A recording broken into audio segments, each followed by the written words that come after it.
Madame, Monsieur, bonsoir. Voici votre journal et les titres pour commencer.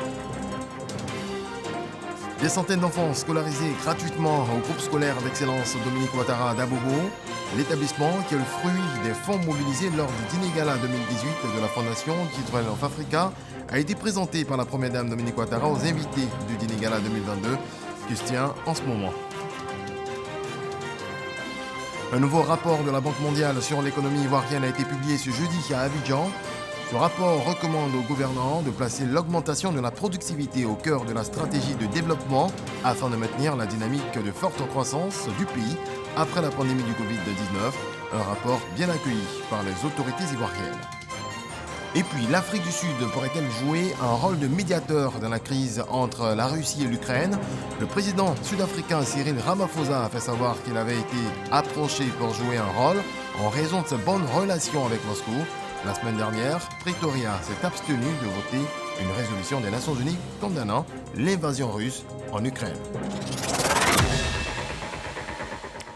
Avant la tenue du dîner gala cette nuit, les invités de la Fondation Children of Africa se sont rendus plus tôt dans la matinée à Abobo, là où la première dame leur a fait visiter le groupe scolaire d'excellence bâti par sa fondation. Pour rappel, cette école est le fruit des fonds mobilisés lors du dîner gala de 2018. Les détails de Mama Traoré.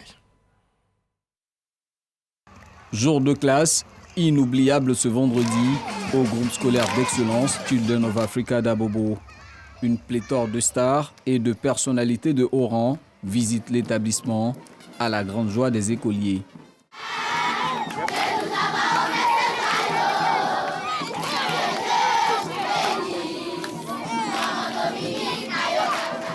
Nous, quand on arrivait, on ne s'attendait pas à voir quelque chose de si magnifique, de si grandiose. Et c'est des choses à encourager davantage chez nous en Afrique. On pouvait avoir plusieurs écoles comme ça.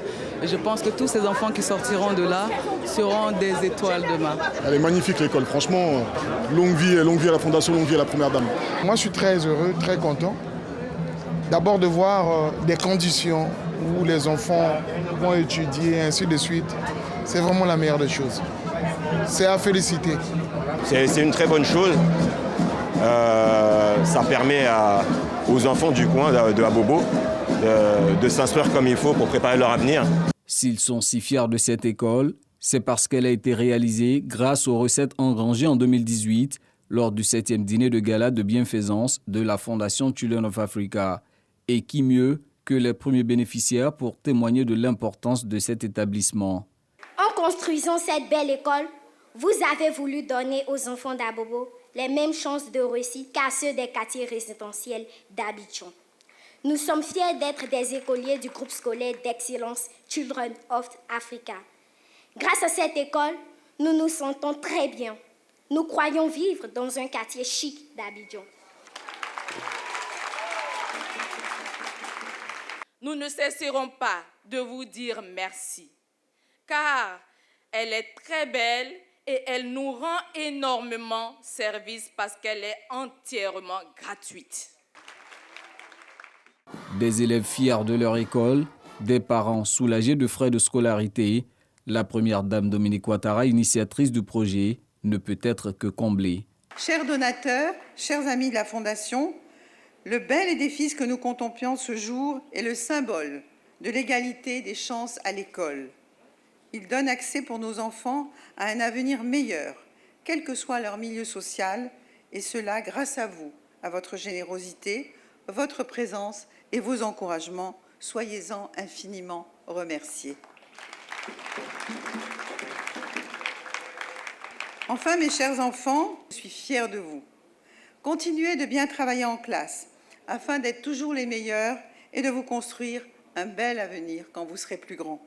À coup sûr, cet édifice de plus réalisé par la Fondation Children of Africa saura être un motif convaincant pour les potentiels donateurs qui prendront part au 8e dîner de gala prévu dans la soirée de ce vendredi. L'ambassadeur d'Algérie en Côte d'Ivoire souhaite voir le président du Sénat à la 47e session des pays membres de l'Organisation de la coopération islamique qui se tient en Algérie. Abdelaziz Bouguetala a apporté une invitation à Jeannot Ahoussou Kouadio. Herman Guivet. Reçu en audience ce jeudi par le président du Sénat ivoirien, son Excellence Ahoussou Kouadio Jano, l'ambassadeur de la République algérienne démocratique et populaire, est porteur d'une invitation au président du Sénat de Côte d'Ivoire.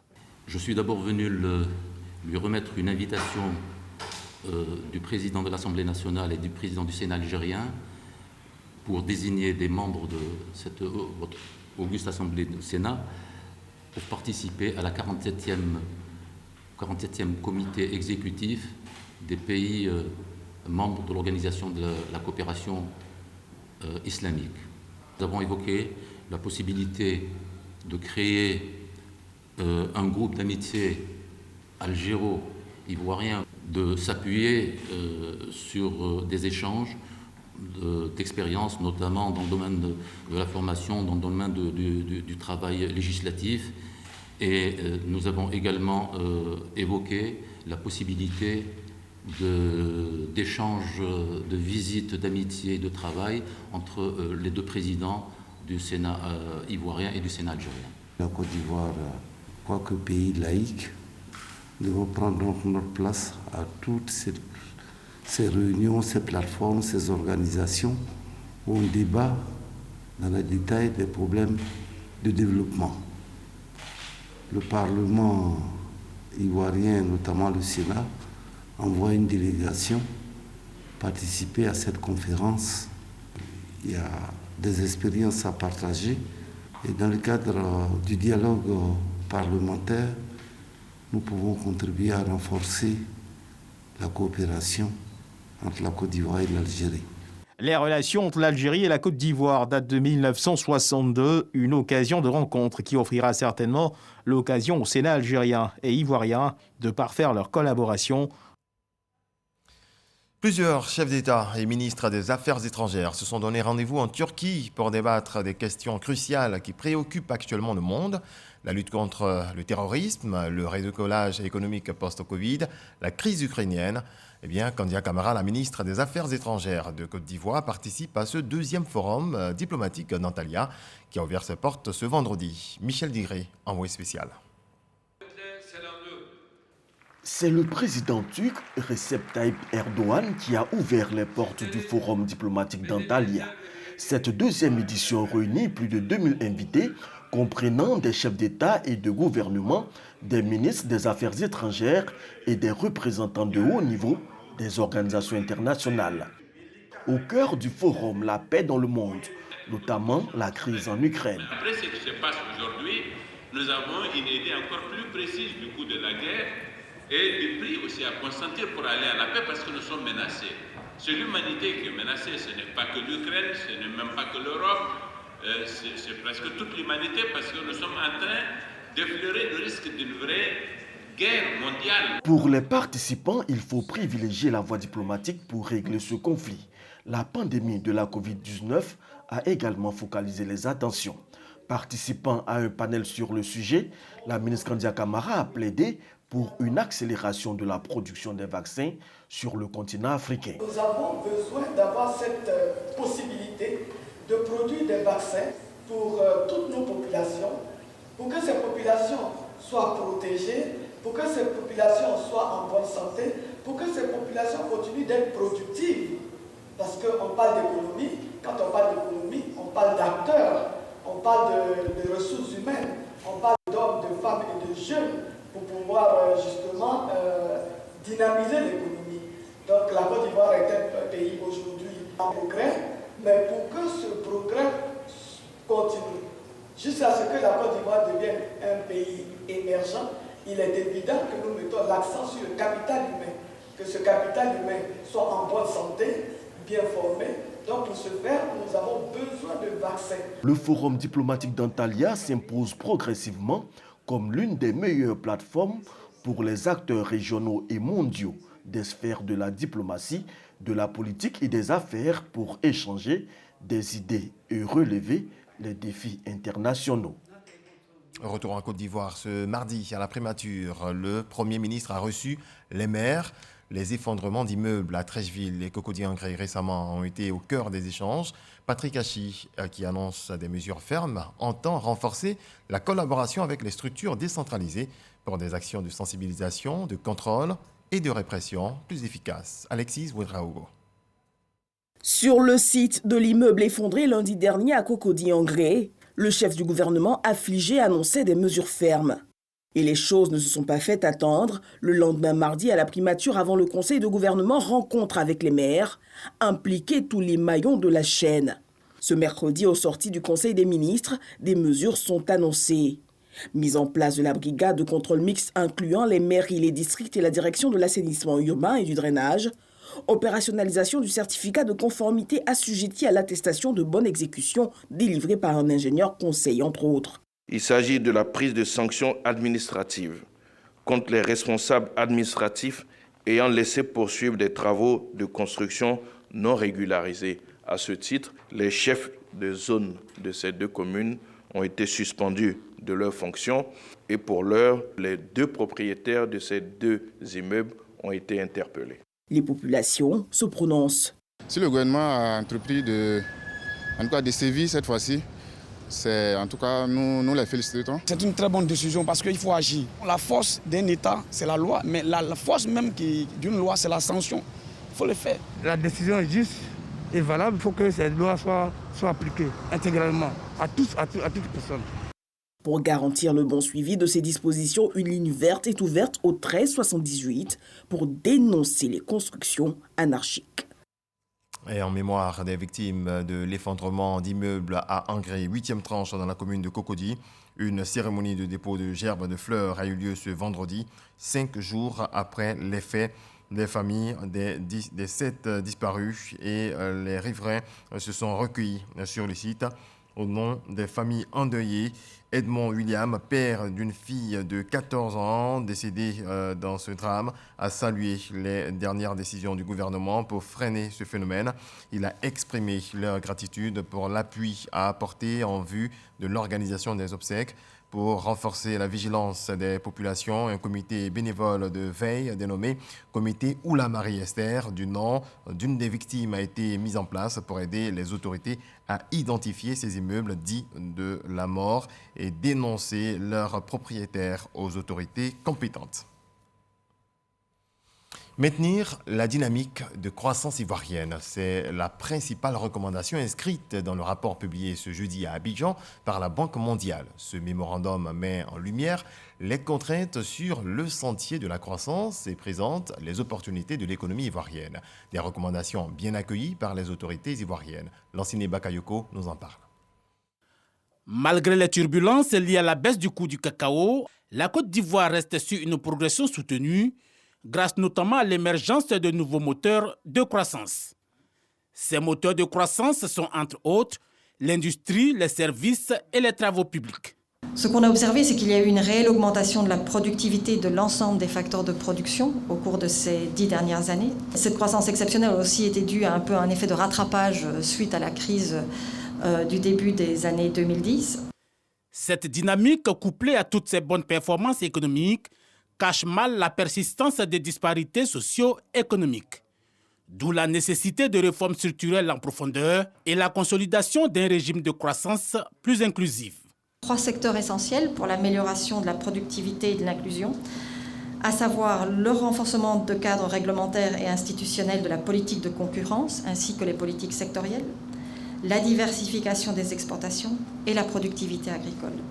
Sur le levier de l'inclusivité de la croissance, le gouvernement est déjà dans l'action. C'est ce qui justifie les réformes et les mesures de politique mises en œuvre depuis 2012 par le gouvernement en faveur de l'amélioration du climat des affaires et du renforcement du capital humain, de l'amélioration de l'accès au financement des entreprises en général et les PME en particulier, ou encore les grandes réformes envisagées dans le PND 21-25 visant la création et la modernisation des infrastructures industrielles, l'amélioration de la connectivité physique pour plus de fluidité et de mobilité.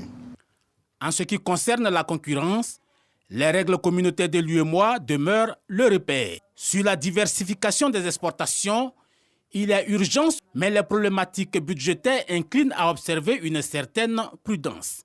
Quant à la productivité agricole, la Côte d'Ivoire prévoit investir davantage dans les technologies, les intrants et la mécanisation. En marge de la conférence mondiale sur l'énergie qui se tient en ce moment à Houston, aux États-Unis, la délégation ivoirienne démarche d'éventuels investisseurs dans l'exploration et l'exportation de son bassin sédimentaire. Le ministre Thomas Camara a rencontré à cet effet un groupe pétrolier, Adama Koné, depuis les États-Unis. Opération commerciale aux États-Unis. Le ministre des Mines, du Pétrole et de l'Énergie, Thomas Camara, à la recherche d'opérateurs. Son offre, le bassin sédimentaire ivoirien.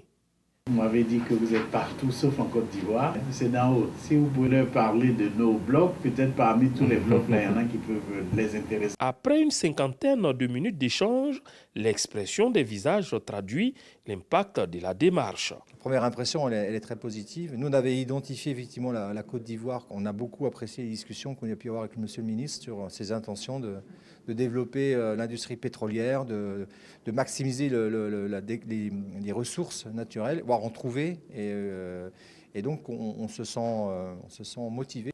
La Côte d'Ivoire est stratégiquement pressée, anticipant un désintérêt total des bailleurs de fonds face à la transition énergétique.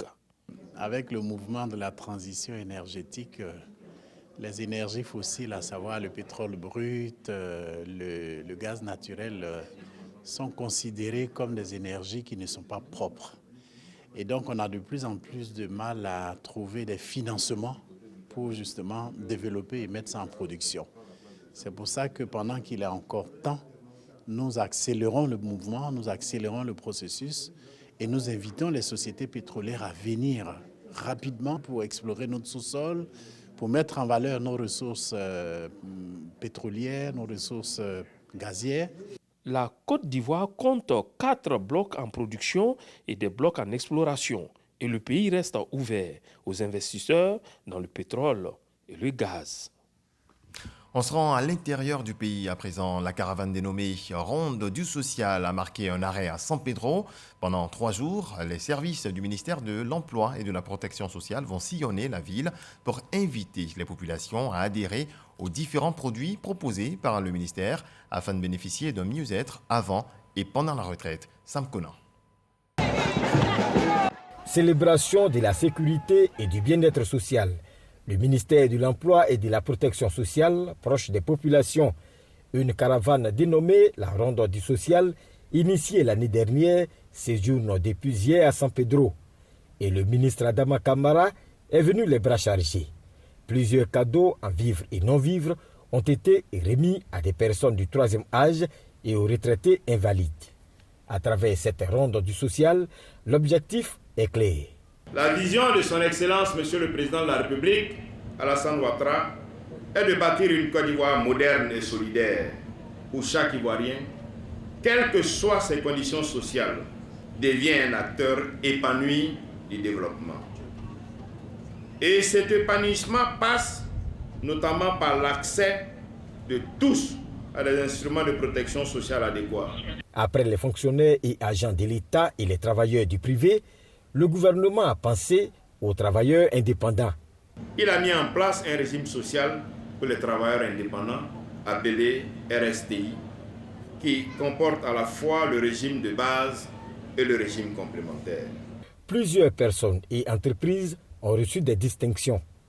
Après la cérémonie de lancement, des campagnes de sensibilisation sur la couverture maladie universelle, le régime spécial du travailleur indépendant et la complémentaire vont avoir lieu au port autonome, dans des entreprises et lieux de prière.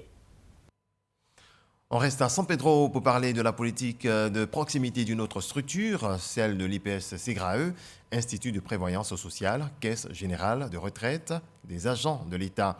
Le 4 mars dernier, une agence a été ouverte dans la ville, un ouf de soulagement pour les assurés sociaux et leurs ayants droit. Eugène Atoubé dans Vie d'ici.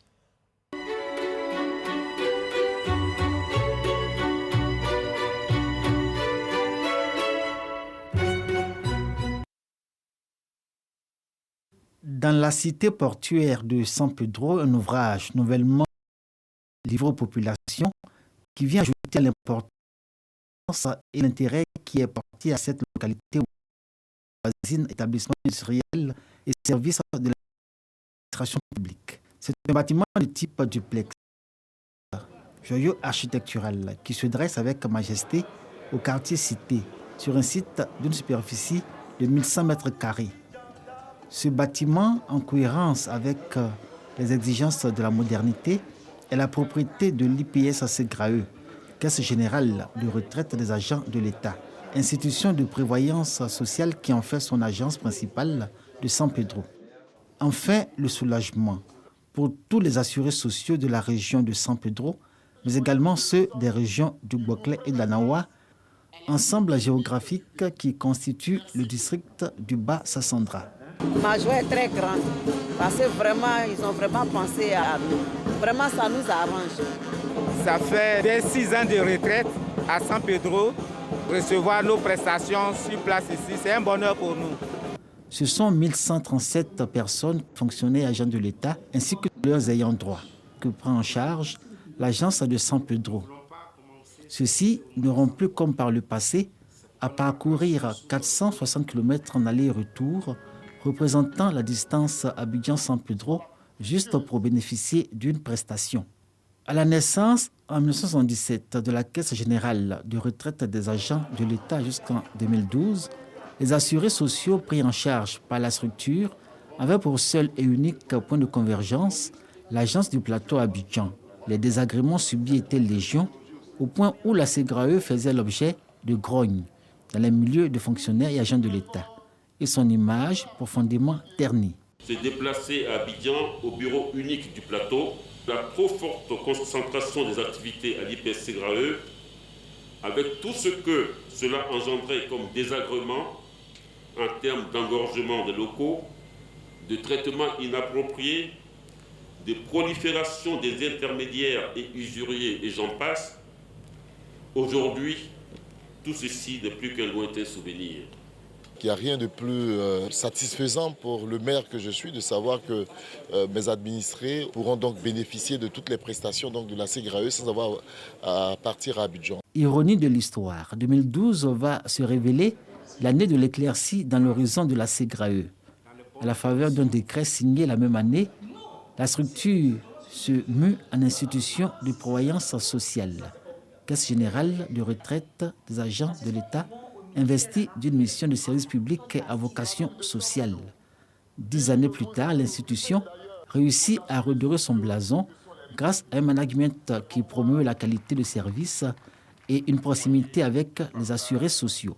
Un bonheur infini exprimé à l'envi par ces hommes et ces femmes, reconnaissant à l'IPS Ségrae pour sa politique de déconcentration de ses activités.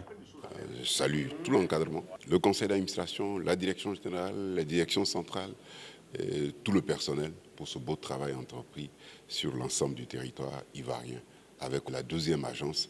Félicitations. J'encourage tous les fonctionnaires en activité de venir souscrire à la retraite complémentaire car elle nous apporte un plus pendant notre retraite. À l'honneur de l'IPS Ségrae, sa certification à la norme ISO 9001 version 2015.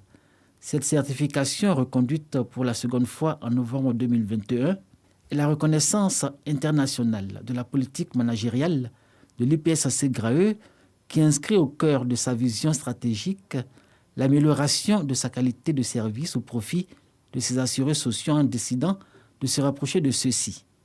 L'ouverture de l'agence de San Pedro est l'expression concrète de la politique de déconcentration des activités de l'IPS Ségrae, politique qui répond aux soucis constants de l'institution qui peut ainsi mieux comprendre les attentes des assurés sociaux, faciliter leur accès à ces prestations et accroître leur satisfaction dans des conditions optimales d'accueil, de sécurité et de confort. J'ai un appel à lancer, c'est de demander à la Ségrae de multiplier ces genres d'actions, c'est-à-dire augmenter le nombre de sièges dans d'autres régions qui n'ont pas encore eu la chance, comme nous à San Pedro, d'avoir une agence.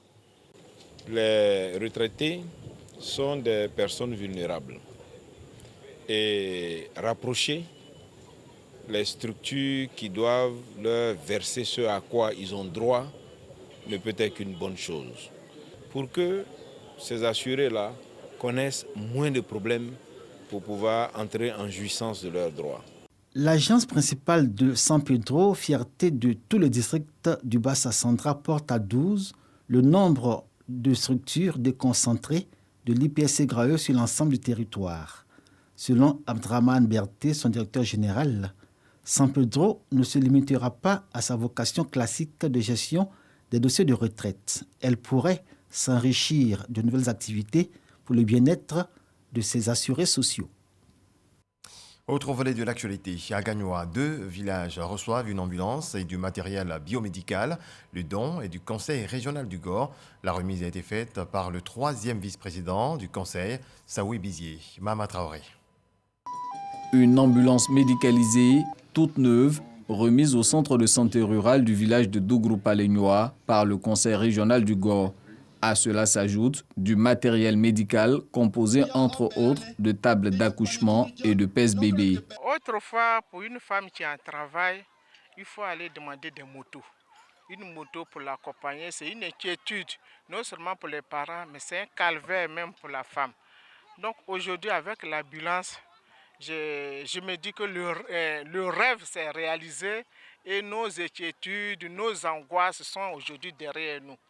Donc vraiment, je remercie le président du conseil régional du Gor. Soulagement aussi à Niamagnoa, autre village du département de Gagnoa, où le conseil régional du Gor remet un lot de matériel médical au centre de santé. C'est un sentiment de joie que vraiment le conseil régional nous fournisse du matériel pour pouvoir vraiment équiper les centres de santé. Les mères qui accouchent et qui rencontrent donc des difficultés seront donc également prises en charge. Au nom du président du conseil régional du Gor, le 3e vice-président, Saoui Bizier, appelle les cadres de la région à une plus grande solidarité d'action. Ce geste-là ne peut pas se faire avec la seule cotisation des cadres. Donc il faut rentrer dans l'action gouvernementale. Ça a été des remises positives. Nous avons travaillé sur le secteur de la santé. Demain, c'est un autre jour, avec d'autres missions à faire. Ce que nous demandons à nos parents, c'est d'être, on va dire, disciplinés, d'avoir la culture de la paix. Au profit de la sous-préfecture de Dougrou-Palegnoa, c'est plus de 422 millions de francs CFA que le conseil régional du Gor a investi dans les secteurs sociaux. Un mot de politique à présent. Le président du directoire du RHDP a eu une rencontre avec les membres du secrétariat exécutif. Objet, prise de contact et information sur les nouvelles orientations du parti. Logoretti, Alexis Ouedraogo. Les membres du secrétariat exécutif et les secrétaires nationaux du RHDP rencontrent le président du directoire. Une réunion convoquée pour donner les orientations du parti après sa restructuration. Il était bon de leur dire donc les enjeux de la restructuration et surtout les attentes du président du parti. Nous avons été très ravis de rencontrer des cadres enthousiastes, prêts à remplir la mission que le président du parti leur a confiée. Et je les ai donc rassurés quant à notre volonté commune de faire en sorte à ce que le RHDP soit un parti enraciné et qu'il demeure pour toujours le plus grand parti de ce pays. Bien avant, lundi, c'étaient les cadres du parti qui ont rencontré le président du directoire lors d'une réunion de prise de contact où les missions et perspectives ont été présentées. Amédée Kouakou, président de l'association des cadres du Centre pour le développement, séjourne à Diokoué. Dans cette ville de l'ouest du pays, il a rencontré les chefs traditionnels et échangé avec la communauté baoulé sur place. Sujet abordé, le développement et la paix. Éric Ogoré. À son arrivée à Diokoué, dans la région du Guémon, Amédée Kouakou s'est entretenu avec les chefs traditionnels de la localité. Leurs échanges ont été marqués par les actions de développement du président de la République. Amédée Kouakou a invité ses garants de la tradition à cultiver la paix avant de prendre des engagements qui répondent aux préoccupations de ses chefs concernant la voirie du Guémon. Le Premier ministre Amadou Gon Coulibaly vous avait promis. Ça a commencé et ça s'est arrêté. Mais je pense que la semaine prochaine, vous allez revoir les machines pour venir terminer. Donc je vais veiller moi-même personnellement à ça pour que ce soit fait. Avant, quand tu quittes Abidjan pour venir à Diokwe, c'était difficile, hein? Yamoussoukro, Boisflé jusqu'à Daloa, mais aujourd'hui, vous roulez bien jusqu'à Daloa. Entre Daloa et Guessabo, on a presque fini, on roule encore bien. Donc il reste Guessabo ici, il reste encore un peu. Mais qui est en train de faire ça pour vous? C'est le président Alassane Ouattara. Un message qui réconforte la chefferie et les cadres de Diokwe. Le porte-parole a répondu, il a dit merci à notre fils, à notre frère Amédée Kouakou. Ils ont aussi dit qu'ils ont pris bonne note, ils sont déjà dans la dynamique. Ayant donné déjà des élus RHDP, ils ne peuvent pas baisser la garde. Mais la seule chose pour laquelle ils ont encore remercié fortement le ministre, c'est le fait de vouloir et accepter faire venir les machines la semaine prochaine pour bitumer les voiries de Diokwe. Après les chefs, Amédée Kouakou a rencontré la communauté baoulé, venue des campements environnants. Le président de l'ACCD a parlé franchement avec cette population. Il a évoqué les avantages à suivre le RHDP.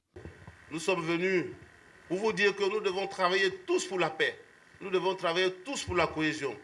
Parce que tous nos jeunes frères, nos jeunes enfants qui sont là, ont besoin donc d'aller à l'école et d'avoir du travail demain. Mais tout ça n'est possible que lorsqu'il y a la paix dans notre pays. Et je pense qu'aujourd'hui, la personne qui incarne cette paix, c'est le président Alassane Ouattara. Plus d'un millier de personnes ont pris d'assaut la mairie de Diokwe pour écouter le message d'Amédée Kouakou dans ses habits de cadre du RHDP et de président de l'ACCD. Et puis dans le reste de l'actualité, l'Afrique du Sud va-t-elle jouer le rôle de médiateur dans le conflit Russie-Ukraine? Le président sud-africain confirme s'être entretenu ce jeudi par téléphone avec Vladimir Poutine. Cyril Ramaphosa indique qu'en raison de ses relations avec la Russie et en tant que membre des BRICS, l'Afrique du Sud a été contactée pour jouer un rôle de médiateur sans préciser par qui.